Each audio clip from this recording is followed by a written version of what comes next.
Okay, we're back with part 2 on the generator enclosure, and want to go over some things that we're at so far.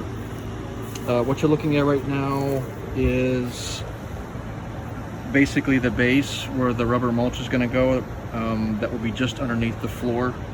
It'll be setting on here across, and we have some supporting rebar that's running crossways with what will be the flooring. The flooring 2x6s or 2x4s. I haven't decided what I'm going to put in there yet. And then there's concrete mesh, wire mesh underneath here, and then there's a couple layers of weed barrier, and then we took porch screen and laid that on top and stapled it all the way around just to give it some strength, because we're afraid maybe the weight eventually will push through that steel mesh.